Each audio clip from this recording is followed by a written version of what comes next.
Hi everyone, my name is Nikolay Chursin and I represent Positive Technologies, and I am going to discuss why we should identify leakages, and I'll be using a specific case as an example. I'm sure everyone has come to know once of a leaking database. We hear a lot of such cases, and usually it happens because data may have been compiled by the intruders. Since I'm an analyst, I can help showing you figures. In 2022, there were 140 cases of data leaks with tons of accounts, which is 2.3 times more than in the previous year. This year, we already experienced such a leakage with 100 million entries plus. So it is something we should think about. If we look at it with the eyes of a hacker, we will see entries at shadow resources like these, with the names of all those companies that were cracked, the functionality of those databases, their costs, and so forth. What's a DB is a set of data including personal data such as full name, birth date, phone number, and so forth. If we're talking about Russian databases, usually they comprise data of Russian companies' employees. Most recently, Russian databases have been distributed free of charge, which gives rise to the question of compilation. Most often, they are distributed as examples like this, like Great Forum. В начале 2022 года ему стало немножечко плохо, его закрыли, и появился новый форум под названием Breached Forums, либо просто Breached. Вся активность, большинство его активности перетекло туда. And the main activities migrated there. It lived only for 1 year, and now there is no really a single forum. Most activities migrated there, and there is no single forum. На которых представлены базы данных, которые получили в результате атак шифровальщиков.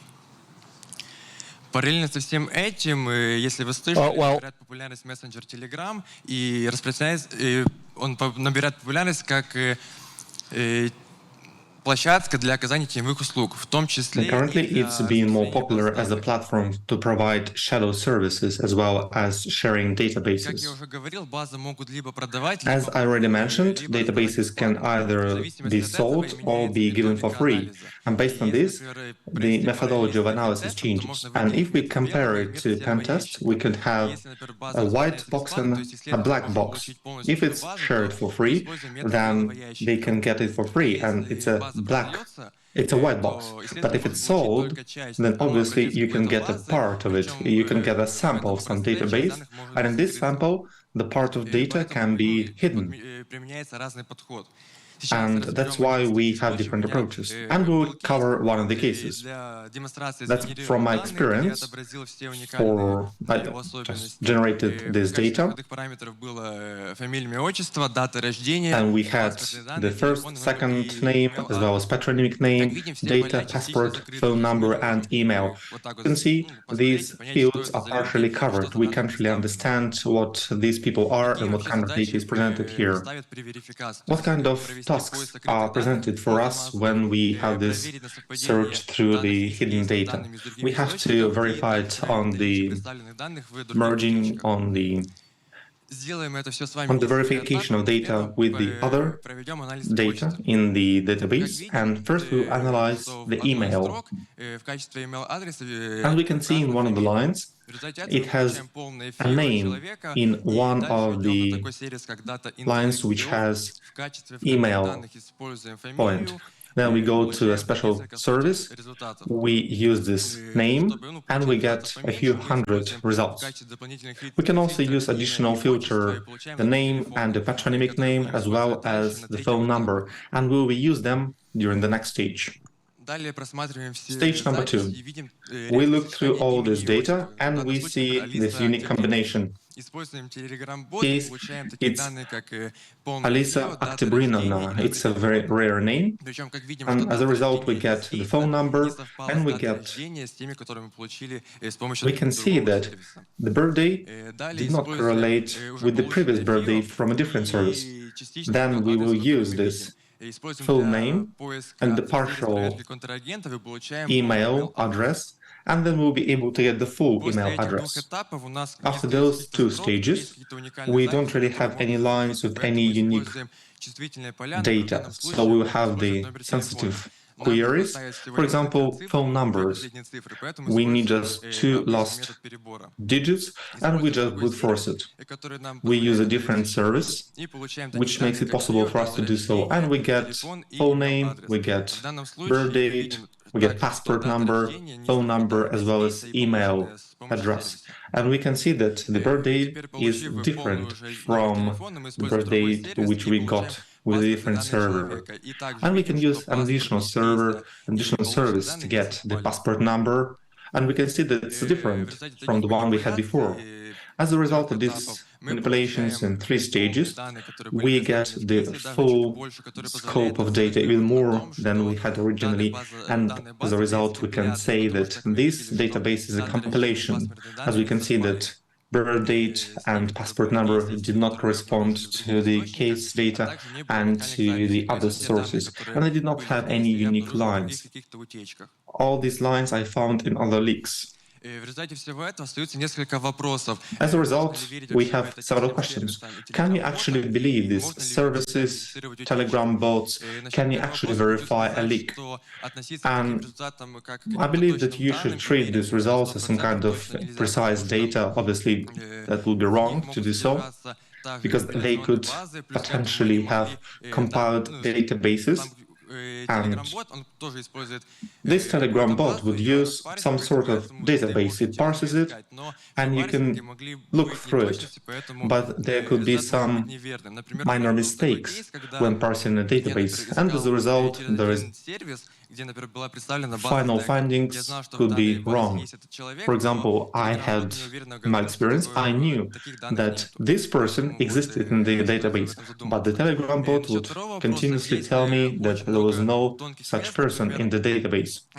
And there are some bottlenecks here. For example, it could be an open database. We could get the access to the whole database, or maybe we can sell the database. And when it's sold, we can see only part of this database, some lines, some fields, and so on. All the data which was used during the presentation and during my research, I've uploaded to the Google Disk, and you can get the access via this QR code. If you have any questions, please, you have my contact on the screen. Do we have any questions? Да, у меня вопрос, собственно, сама верификация утечек, она в My question regarding the verification of leaks in terms of business. What kind of customers как это можно продать условно? and how can this be sold? Answer. So, did you visit the standoff section today? Yes, we had many unacceptable events, and leaks are one of the unacceptable events. When this kind of post appears that data was leaked from some automated database, obviously, first you have to understand if there really was a leak or it's a deception, maybe some kind of speculation by some hacker attacks. Okay, thank you. Thank you very much for the answer. And we have a second question there. Спасибо. Да, методы OSINT классические. Thank you very much. It's a classical OSINT, learning about data from the open source intelligence. And if we generate these multiple sets, what would be your evaluation? What would happen in the next 2-3 years? because we'll have more generation power for machine learning, will there be maybe over-saturation of artificial data? Maybe it will happen that your phone will have different names. Basically, it will have different sets of data. How would you distinguish between them? All of them are based on real data, but in the nearest future, we a completely different situation. Answer. Thank you very much for the question.